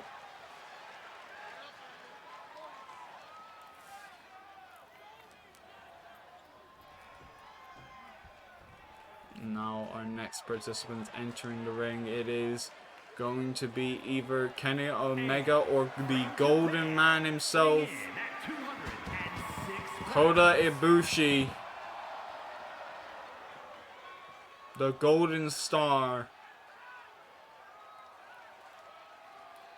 ready for a fight of his life. Kota Ibushi being the longest flyweight champion and the one to beat LP123 for the flyweight championship. Holding on to that belt for such a long time, and now seemingly getting some wins in the tag team division with Kenny Omega. And Kota Ibushi going up onto the top rope, getting the fan support behind him as he's going against the fan favorites. All the people in this match are fan favorites. Mock and Burn have endeared themselves to the COEW Wrestling audience, while Kota Ibushi and Kenny Omega are loved by everyone around the globe. In Japan, they have wrestled like as a team for so long. In the company with the 3 letters that we cannot mention, they've recently like combined forces again. And so like, I don't know who would be the fan favorite out of everyone in this fight, because everybody seems to just like them. But what I will say is Kenny Omega and Kota Ibushi are definitely going to have their work cut out for them against Mock and Burn, and vice versa. Kenny, being a former world champion in other companies, as I've probably mentioned throughout the series before, Kenny has also lost all of his singles matches in COEW Wrestling, or solo matches, but in tag action he is undefeated by beating the tag team champions with the One-Winged Angel, mainly pinning Johnny Gargano, who, earlier on tonight, did also lose. So Kenny does have has a winning momentum behind him in tag action, whereas Mock and Burn doesn't. But, however, this is Kenny and Kota's second tag match in COEW Wrestling to see if they will be able to prove that they can hang in the tag division with the COEW Wrestling's competitors. as the former champions now are going to be going after this new team. Burn start off the match against Kota Ibushi. Kenny Omega saying, look, here's his weak points, go after him. And again, Kota now going after with a kick to the face there, and now a kick to the spine. Burn was trying to go for a right hook over to Kota Ibushi's face. Kota Ibushi seemingly getting the better of the striking exchange, while I think Burn would be better in the powerhouse. As you can see, look at how buff Burn is. After he went on that diet, instead of the McDonald's only diet that he had from last season, going into this more healthy regimen that he tried to take instead. Burn now being immediately tagged in to Kenny Omega, now a double team ensuing. Kenny Omega now working over Burn with a quick knee straight drop down on the nose. Going in for the cover here. 1, 2. No, only a 1 count. That is good. That is good. This match has only just started, but Kenny Omega still working over Burn. He knows that Burn, if he gets a chance, he's going to try to turn Kenny Omega into a pretzel. Omega not letting that happen. Omega now trying to go after the back, but quickly being stopped dead in his tracks, and now being taken over to the corner before immediately being dropped down. Omega must be dropped down quickly with a splash straight to the chest of Omega. And Burn working over Kenny. And launching in a punches to the ear right there, trying to cauliflower that ear a little bit. Making it hard to hear a little bit of what Kota Ibushi might be telling him to do. A quick stomps to the leg as well. Now Mock being tagged in. Quick super kick taking down Mock. Going back for Kota Ibushi. Kenny Omega trying to stay fresh. They're trying to keep cycling people in and out. Kota Ibushi quickly with a lariat being taken down there, but not connecting fully, so that's why he got back up immediately. But quick power. Oh, yeah! Ow! Oh, I just felt my shoulder with that one.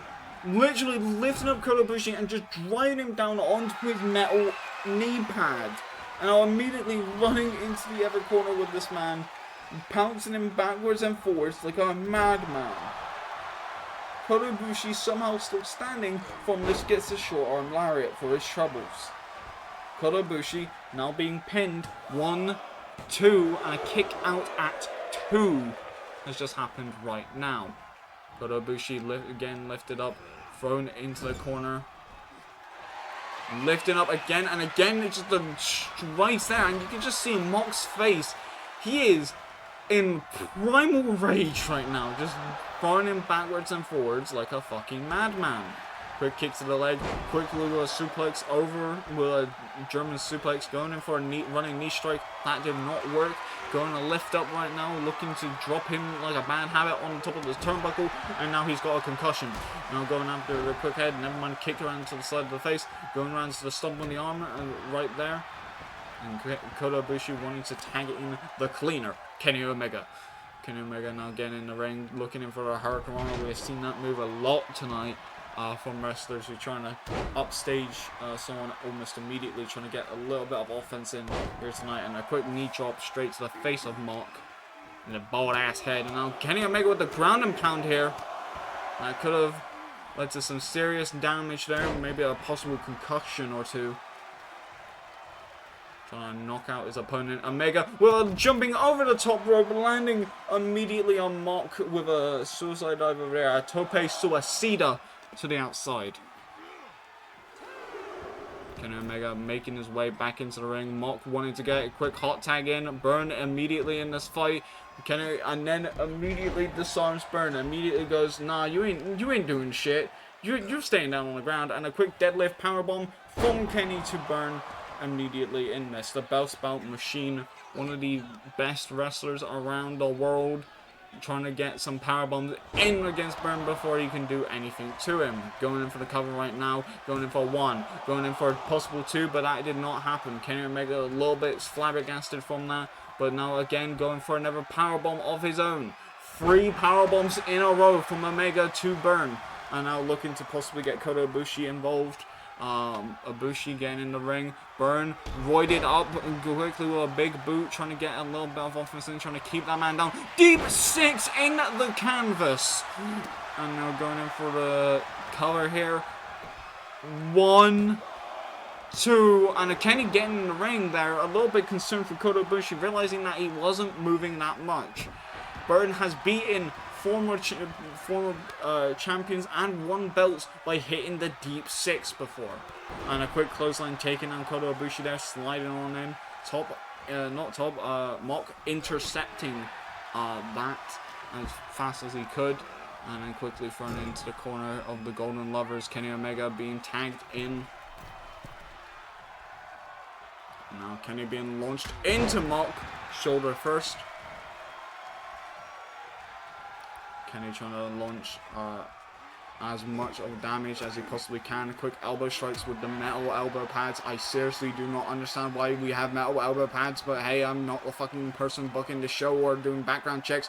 Alabama Slammer into the bottom turnbuckle of Kenny Omega's back of his head. That was what managed to get some victories in the past for Mock. And we have seen in COEW Wrestling, if you can land someone on the ropes or turnbuckles when they're coming down, it can possibly knock them out. Burn immediately getting in the ring, knocking out the female referee in order to keep the match going. That is a very weird strategy because that could disqualify you immediately. Immediately going into the corner right there. It seems like the referee is taking it in good spirits after being knocked out by Burn. And now Kota Ibushi being the one in the ring trying to get some offense in against Mock. Quickly with some elbow strikes in the corner. Just 2 pinpoint precision elbow strikes. Tuck down Mock. Going in for a moonsault. Quickly rolling out of the way, but a standing moonsault over again. Making sure that there was no escape. And now Mock quickly getting up. Kota Ibushi not realizing that that could have happened. Looking in for a quick brainbuster move. Delayed suplex right now. Trying to rush the blood to the head of Kota Ibushi and nailing it into the canvas. And now thrown it into the corner. Looking in for the tag. Backbreaker on the metal knee pad. And a quick double knee strike straight to the face of Kota Ibushi. Burn getting in some offense there. Not trying to get Kota to tag in his partner. I see a little bit of blood from the hair. Both men try to do a springboard attempt, but both missed. But Burton landed on his feet. That is the difference maker between both of those missed attempts. And now just a rapid stomps keeping Kota Ibushi down whilst his forehead is busted open from with inside of his hair. And immediately targeting the cut, Burton goes. And now Burton trying to go over this Pele kick, taking down Burton. Kota should probably go to see Kenny Omega, not because that he's bad, but because he's literally busted open and he's probably the weakest person in this match from just overall damage done to him. And immediately Burn just stopping every single second of it, immediately ground pounding the head into the canvas, and then immediately punching Omega in the jaw. Burn trying to get some offense in before Ibushi just hit like that. Running insecurity, and now quickly stomping on Burn's head. Burn, I think, might be busted open. I see a little bit. Yep, that is busted blood coming out of his head as well. Kota looking to hit a moonsault of his own from the second rope. Going in for the cover here. One, and only a 1 count. And by the way, this is the first time that blood has been introduced in COEW Wrestling today. With both of these wrestlers being busted open. Kenny Omega was trying to like taunt there, but Burn looking for a package pole driver on Omega, but Omega says no, quickly getting out of that predicament. That could have been very bad. And Omega standing tall real quick, trying to move Burn over into the corner. And doing his own moonsault from the second rope. And now going in for the cover. 1, 2, and a kick out at 2. Mock wouldn't have even got there in time. Stomp to the bloody face. And then again a deadlift powerbomb from Omega to Burn. Taking him down into the canvas. A quick splash into the canvas. Trying his hardest. Punch to the face of Mock there. A little bit of a receipt for what Burn did to him. Now looking in for another move in the corner, but Burn getting out of that. Burn with a double face breaker. Now trying his best again, but a quick air insecurity takes down Burn. Burn bleeding a lot more than Kota Ibushi at the moment. He needs to get the tag in against Mock. And Kenny letting that happen is probably not the smartest idea, but Kenny intercepting again what that was. And immediately going after Burn as well, Kenny taking down both wrestlers by himself. A springboard forearm with a takedown once again. Going in for the cover, only a 1 count though. Now standing on the arm, looking to take down the arms of Mock.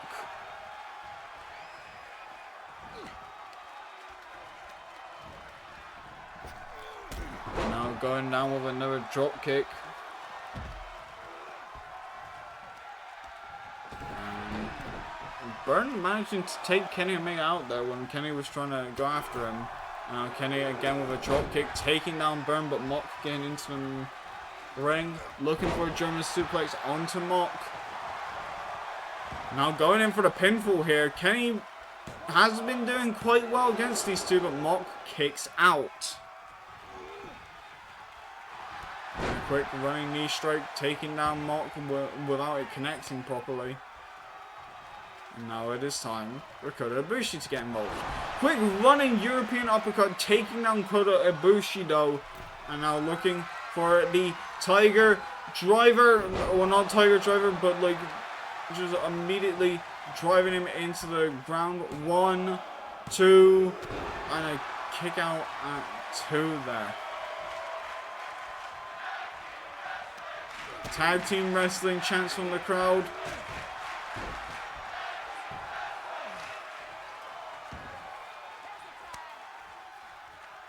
Kenny Omega again back involved. Over Kota Ibushi taking Mock's finish.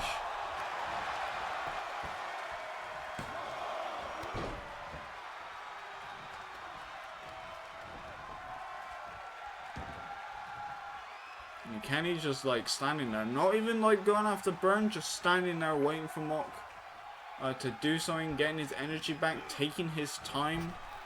He knows he got all the time in the world right now.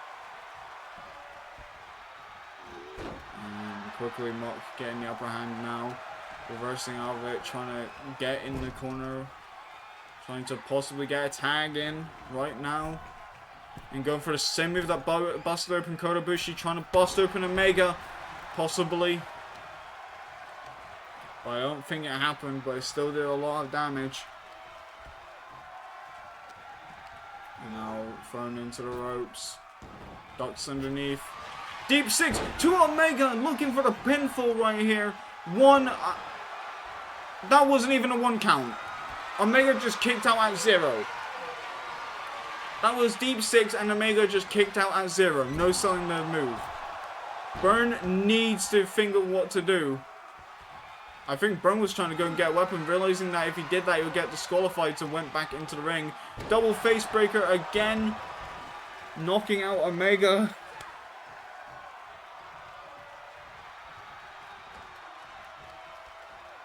The tag was made. Now just going underneath, looking to try to do a power move there. Omega quickly thrown back, looking for a one-winged angel. But Mock quickly reverses it, knowing that if he was hit with the one-winged angel, it would be over. Immediately striking with the metal elbow pad. Mock is taking Kenny Omega to the brink right now. Another tag move. They are working as a tag team. Backbreaker with a double knee straight to the face again. That combination works wonders. And now Burn immediately going after the head. They are trying to make Omega bleed if he can. And just targeting the skull of Omega. Omega quickly getting up. Immediately Burn stopping Omega in his tracks. Throwing him back into the air raid crash. Tagging in Mox. So 1 count by the ref. And then dragging Ibushi actually into the ring. Oh, that's all he did. He just dragged Ibushi back into the ring. Burn wanting to get more action. looking for the package pile driver, but again Omega says no. Quickly reversing it one more time. The package pile driver could be devastating. Especially that can change the results pretty quickly within this match. Burn dazed on the outside. Omega hitting that drop kick inside the ring. Burn getting in the ring after the package pole driver failed. I don't know what is in store for this man right now. But quickly just duck underneath. Deep six once again to Omega. This could be better. This could be it. 1, 2, and Kota Ibushi breaks up. It wasn't even a 2 count. It just Kota broke up the pinfall and Burn.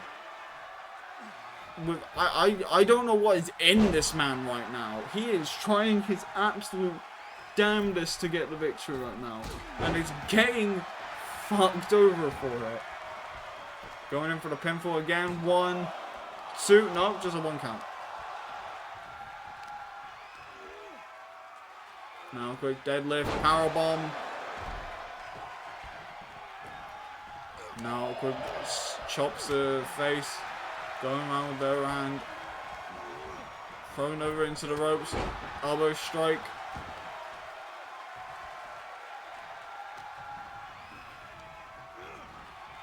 Thrown over. Elbow straight to the face again. V-trigger from Kenny Omega.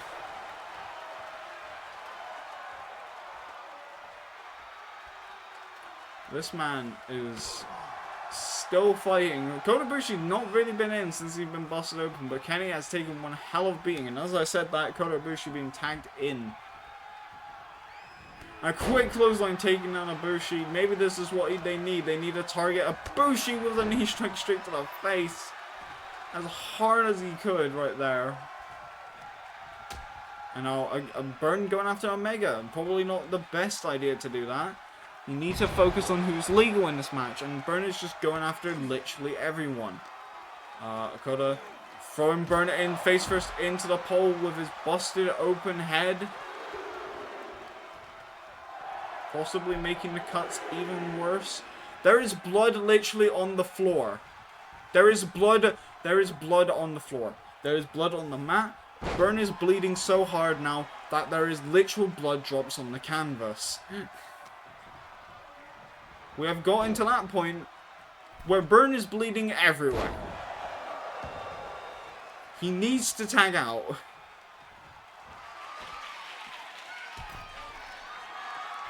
Kota Ibushi looking for a quick Phoenix splash and nails it into the middle of the ring.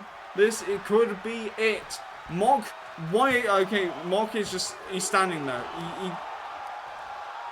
Mock got in the ring, and I was about to say, literally, he's bleeding out right now. He is actually bleeding out. And I don't know, like, you need to step in this fight in order to get him out of the ring.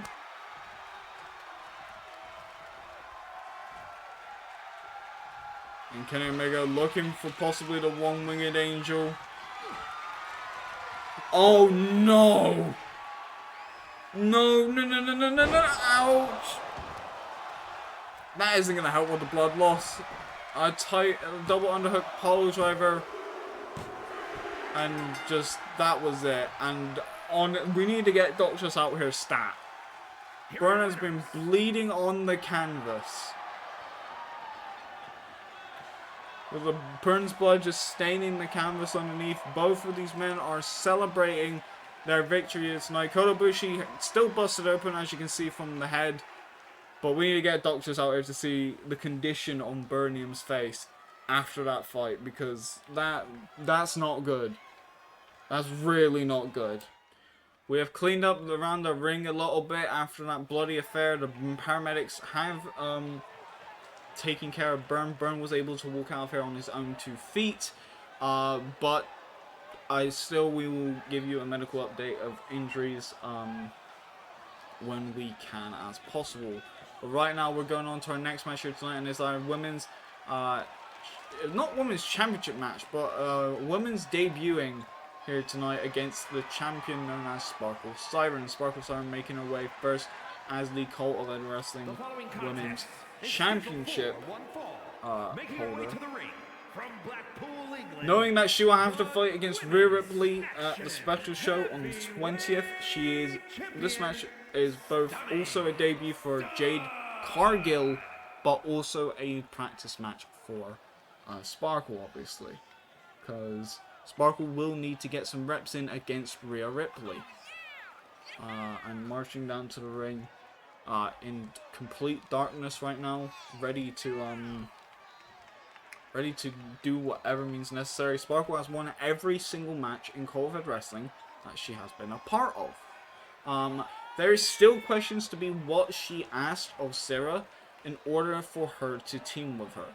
And I'm still unsure. I'm not going to be able to speculate, but I am unsure what the deal was in that scenario, because there is no way that Sarah would have worked for Sparkle without something being agreed upon, and there was a deal that did happen.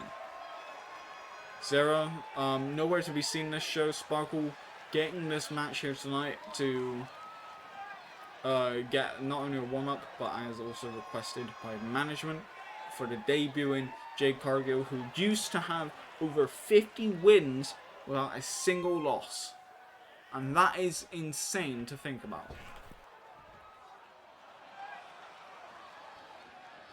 And there you go. Sparkle readying up. Getting a little bit libered up. Basically like stretching on the ropes a little bit there. And Jade Cargill, the lights had gone out, and it is time for her to have arrived. With the snow behind her. And from Vero Beach, Florida, Jade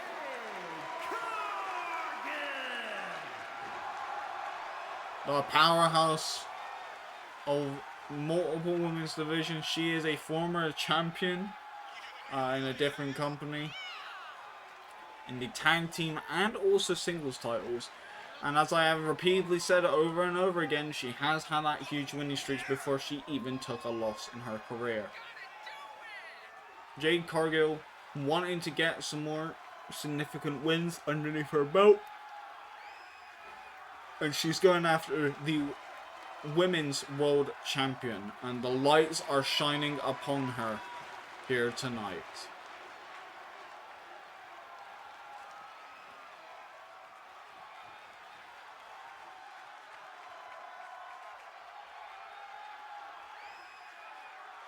Sparkle and Jade Cargill standing toe-to-toe in the ring. The women's champion, the hot new prospect. Ring the bell, referee. And here we go.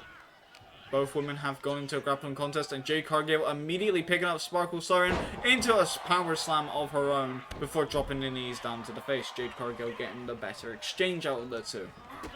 Sparkle probably having to use her striking background, her quickness, in order to get the upper hand against Jade Cargill's power. But Jade Cargill is also resilient.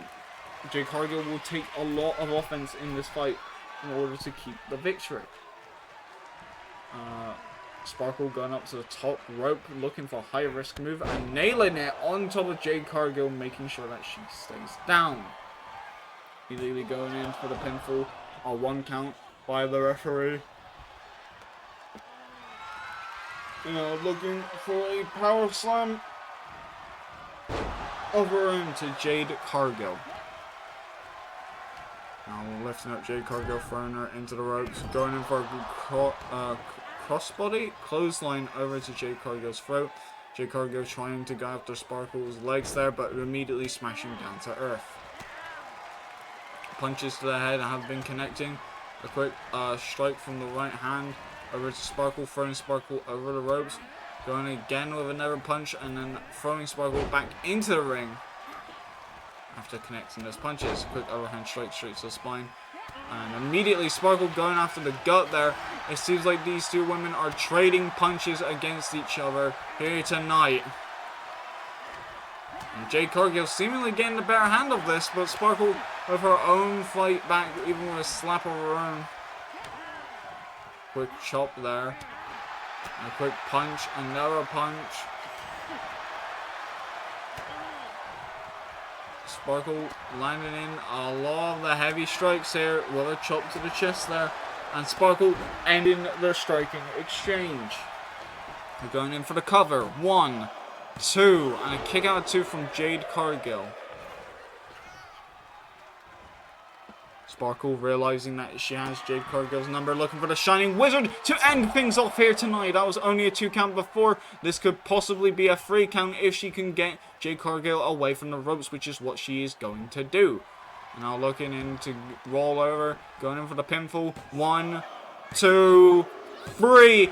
Beating Jade Cargill in her debut. Sparkle Siren immediately expertly targeting Jade Cargill. Weak spot, and realizing that she got what she needed in order to take her down. And Sparkle going a little bit off the deep end here with the fact that she won the match. Congratulations to Sparkle. We are now here in our semi-main event here tonight in Cult of Edward Wrestling, and it is time for Jay White versus Edward P. 123. Coming out first, I think, is the psychopath or the psycho killer, Edward P. 123. And there he is. An Extreme Rules match. Making his way to the ring from London, England. And a weighing in death match here tonight for the number 1 contendership. The Psycho Edward. And just immediately the crowd booing this man as he makes his way out here. He did aid in the fall of CM Punk here tonight against Top, weakening him and possibly breaking a little bit of CM Punk's ribs. Now we're 123 looking to get possibly another victory here tonight, getting the number 1 contendership against CM Punk for that show at Bella Fortuna against him. But he has to beat one other wrestler, and this man is Jay White. And Jay White has been on a roll. Jay White has beaten CM Punk. He has won the 6-man match, and he is looking to get another victory here tonight.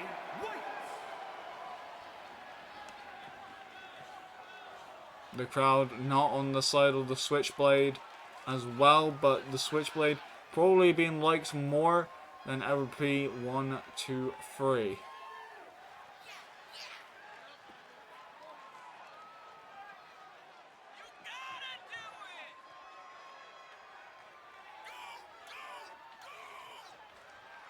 And just there you go, Jay White mouthing off to someone in the crowd.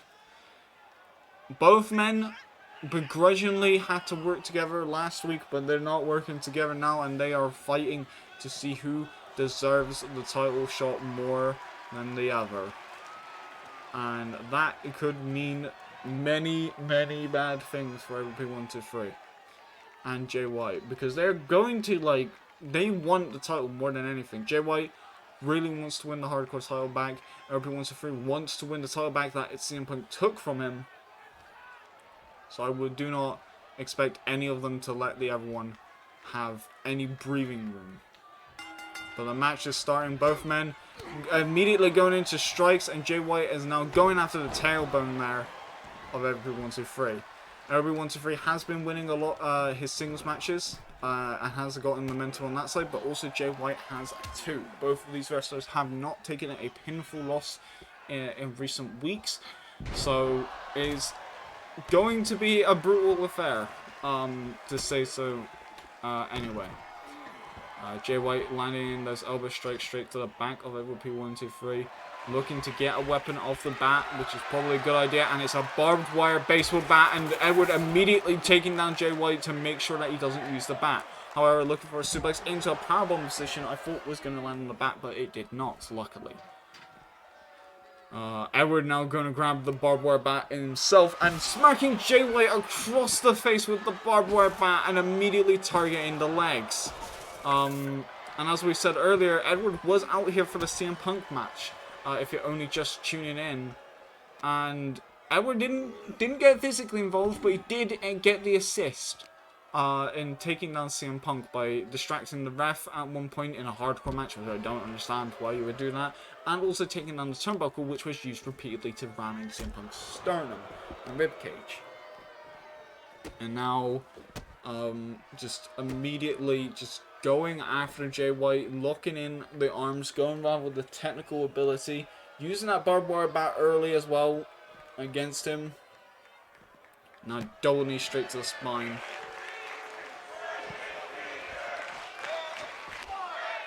Well, going in for a count there, but it's only a 1 count. Jay White looking to try to get close to every people 1, 2, 3, but that did not work. Immediately being thrown around ringside, getting a table now. And now it's trying to smack Jay White, but Jay White managing to get out of it. Quick uppercut. And then a quick shotgun knee strike right there, taking down Jay White.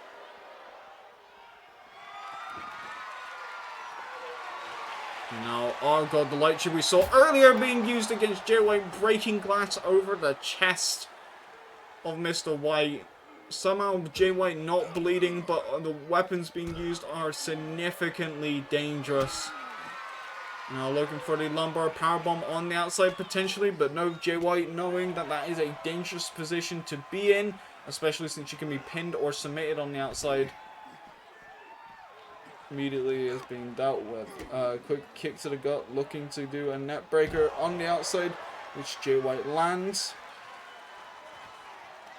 And now looking for a Uranagi on the outside, smashing, I think, his shoulder on the bottom step there before getting a 2 count by the ref.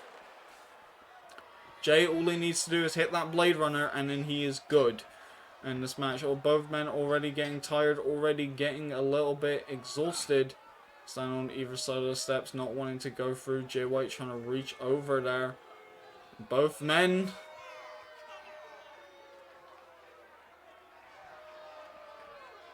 I don't understand what's going on here. They're just both staring at each other.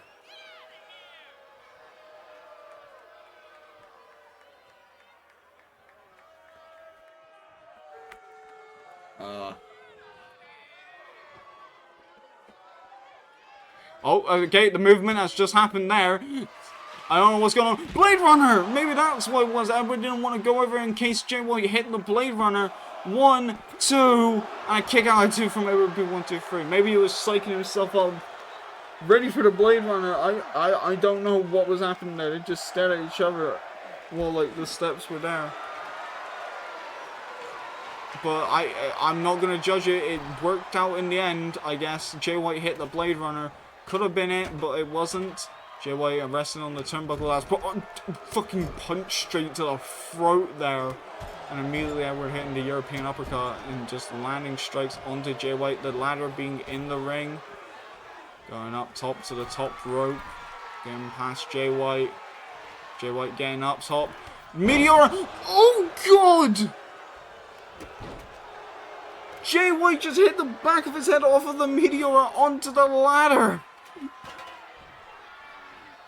How is he still conscious?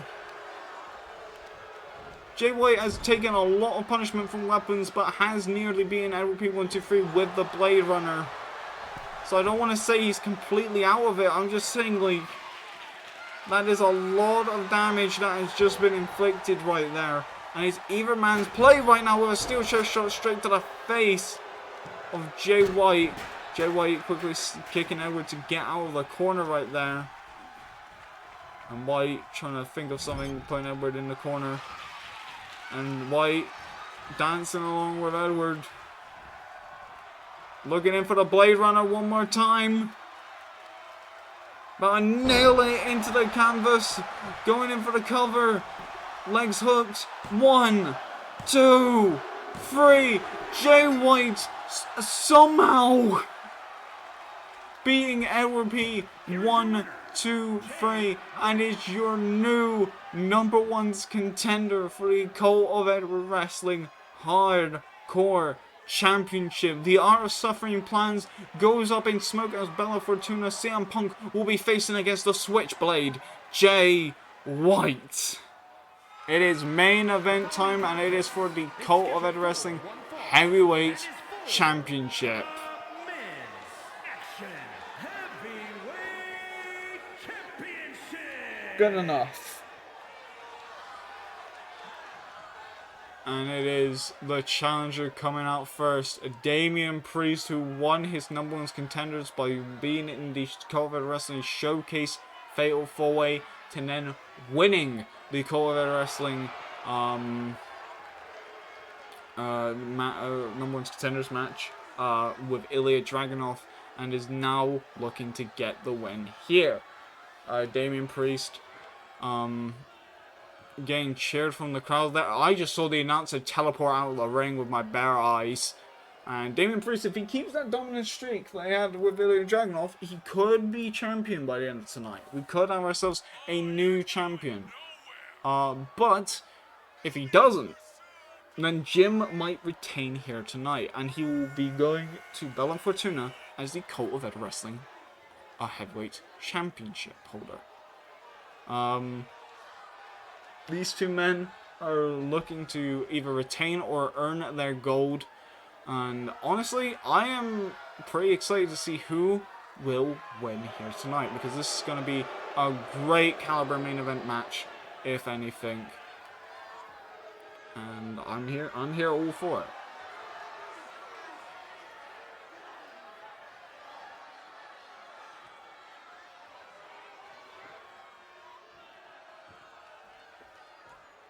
And our next opponent coming out here now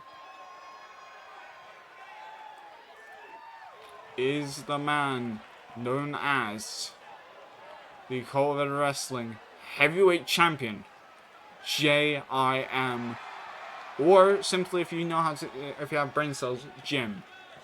And he is marching down to the ring with the COEW Wrestling Heavyweight Championship around his waist, working so hard to keep that title around him at all times.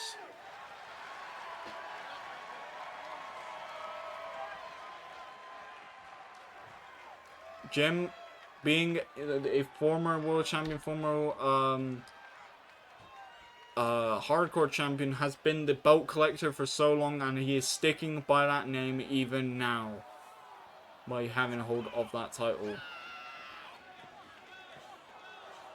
However, he did lose to Kazuchika Okada in his last match in COEW Wrestling, so it is on a negative momentum. Could he pick it up here tonight against Damian Priest? We hope so, because if not, he's losing to Priest and he's losing the title.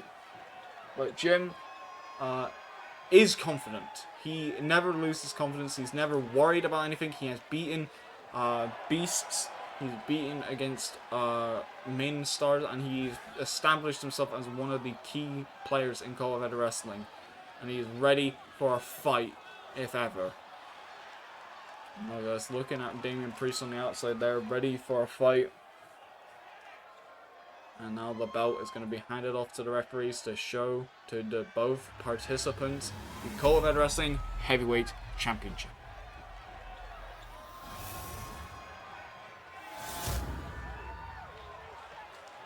Introducing the challenger from New York City, weighing in at 249 pounds, Damian Priest. All rise for Damian Priest. And his opponent from Florida, weighing in at 200 pounds, the Men's Action Heavyweight Champion. Look at him. He's looking at that belt real quick, being like, look at this that I have around my shoulders.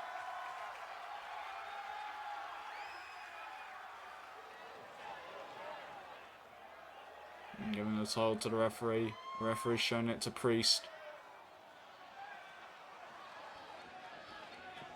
And now it is time for COEW Wrestling Heavyweight Championship to be on the line.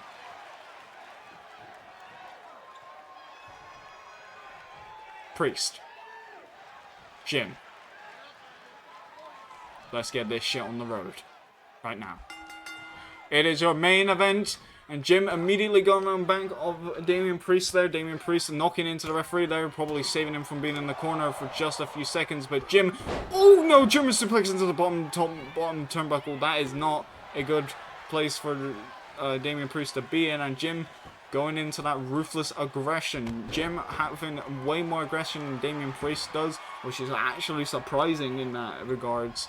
As we have seen that Jim is ruthless in the ring. He is cutthroat to the end. He will not break the rules, but he will make sure that those rules allows him to deal as much damage as he possibly can. Damian Priest looking for the technical abilities there. Damian Priest does have the reach advantage. He does have the height advantage against Jim, but Jim is a scrappy fighter. He will fight to the very end against anyone, as literally what his shirt says, fight anyone, Jim. And that is exactly what's happened. He will fight anyone, and he will fight any way possible to stay in the fight. And a quick jump onto the outside, onto his knees. Immediately a referee counting to 2. Jim getting back into the ring again, obeying the laws of the referee, of the official. But Jim doesn't mind getting outside and playing dirty if needs be.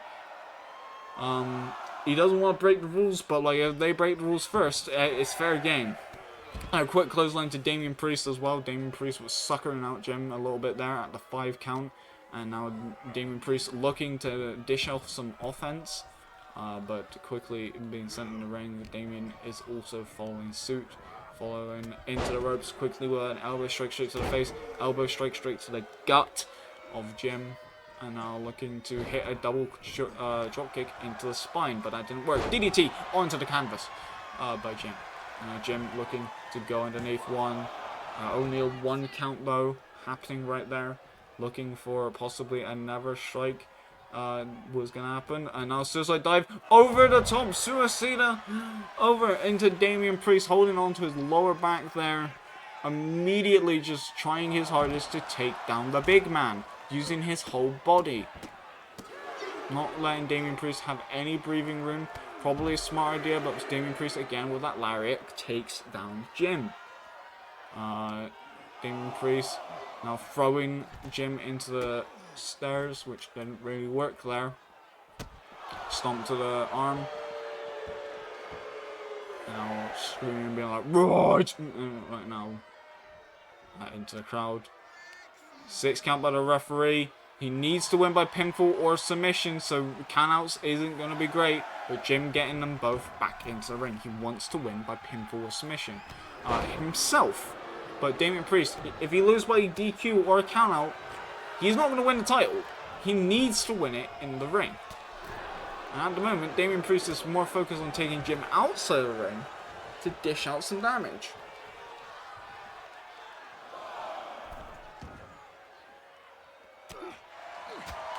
Now some quick strikes over the hand. Again with another right hook. Jim throwing Damian Priest into the barricade. Lifting up Damian. Double axe handle straight to the spine. 3 count by the ref. And thrown into the steps. Not steps, the table. 5 count by the referee, smashing head into the announce table, kick to the knees. Now thrown into the corner. 7 count by the ref. Damian Priest quickly getting back in the ring. 8. And now Jim in the ring, putting Damian Priest on the ropes. And now Jim looking for a move to the outside. And another suicide dive taking down Damian Priest. Launching himself over the ropes and just keeps launching himself at Damian Priest all the time. He's trying to make sure that he is down for the count. And a quick clothesline sending Damian Priest outside the ring. I swear if he's going to do another suicide dive... Oh no, he lets him get back into the ring, but then quickly takes down the head. Oh, throws him into the ropes. Ducks underneath. Goes up. Oh, going in for a German suplex. Nope, Damian Priest goes round. And Damian Priest headbutts to the back of the head of Jim. His bald ass head. And a quick jumping elbow straight, taking down Jim. Jim trying to get over into the corner from Damian Priest.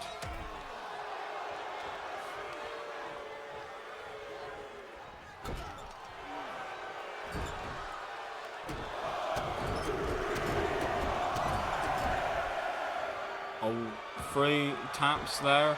Going in for the pinfall. 1, 2, and a kick out 2.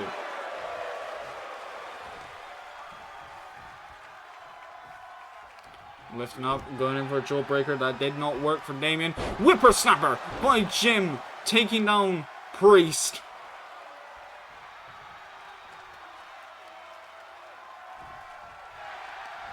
Looking in for the cover. 1, 2, and a kick out 2, but just barely there. Priest still groggy as all. Now looking for the double underhook pile driver. We saw this earlier with Omega. We're now going to see it with Jim, and that did not work. Quick clothesline takedown. Jim quickly rolling through, going to throw into the ropes, but that did not work. Going to be taken to the outside, and Priest slighting his in his throat like the Undertaker, or as the internet would call him, the Cuntertaker.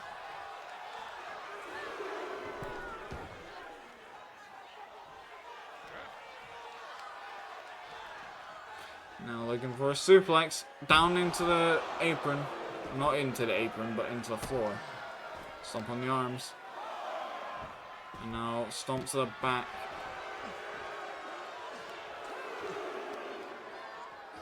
Now trying to pop out that shoulder real quick.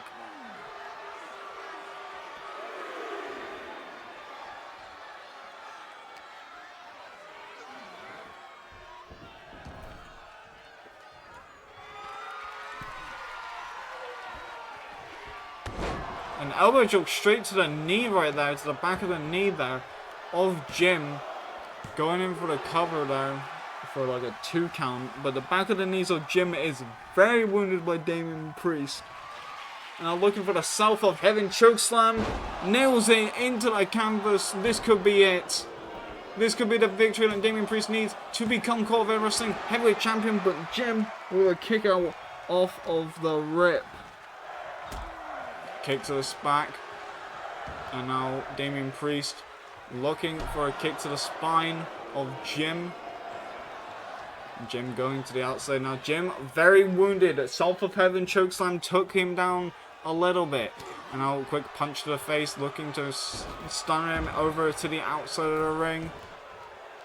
Again, Damian needs to get him in the ring in order to beat him, but maybe doing some more damage out here could be done. The Razor's Edge was what put away Ilya Dragunov. Maybe he wants to hit the Razor's Edge out here. Who knows? And a quick drop kick to the side there. Brutal from Damian Priest. And Priest sending in the ring. Jim. And just stepping on his spine there. His lower back. And just crushing it with his boot every time. Now quickly, Jim slapping on the hand, kick to the gut. Looking to possibly hit a big move there, but Priest with a jumping forearm springboard of his own, taking him down. Going in for the cover. 1, 2, and a kick out at 2. Priest is working hard to take down the champion right now. Now going on top, what is he planning to do? Oh, trying to go overhand strike, but Jim managed to get through quickly with a beautiful drop kick, getting hold of it, and fired up by the audience. Now throwing him over into the ropes, ducking underneath.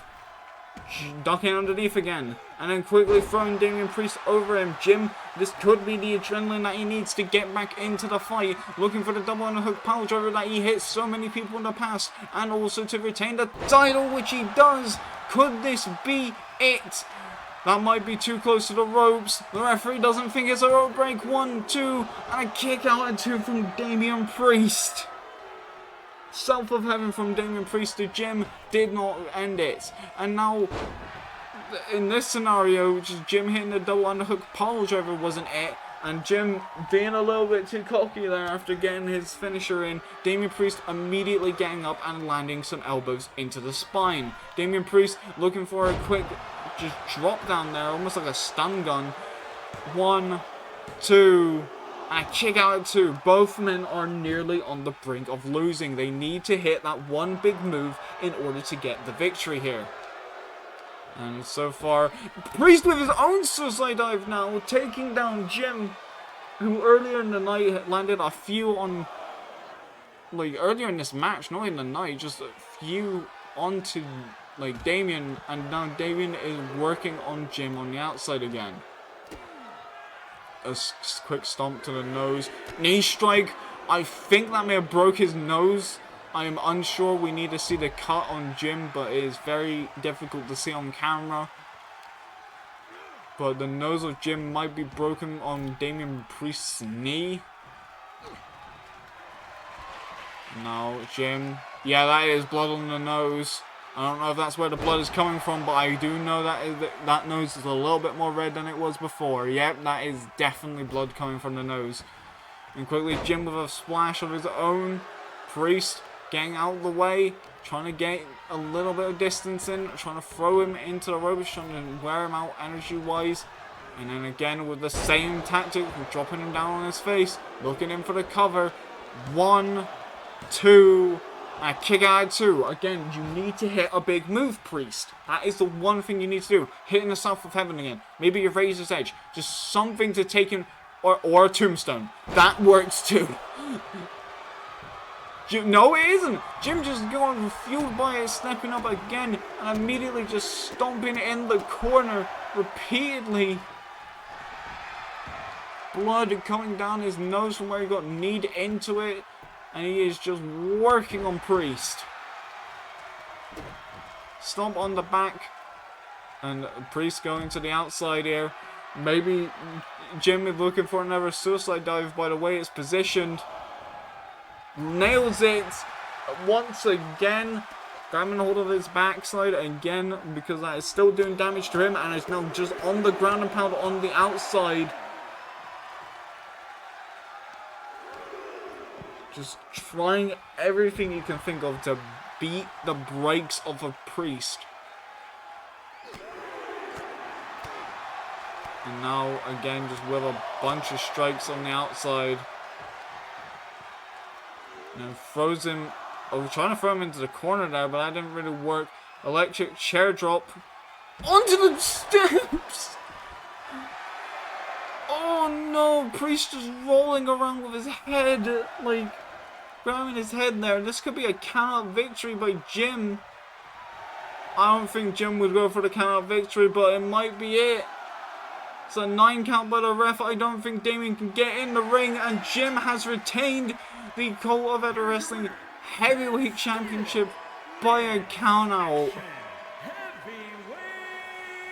We hate to see that as the result, but Jim had won after dropping Damian Priest's head on the steel steps. Congratulations to Jim for still being your champion here tonight, and thank you everybody for watching COEW Wrestling. We will see you next week in COEW Wrestling for episode 5, and have a nice day, have a nice life, have a nice whatever, and I shall see you all later. When you are the hunger you feel.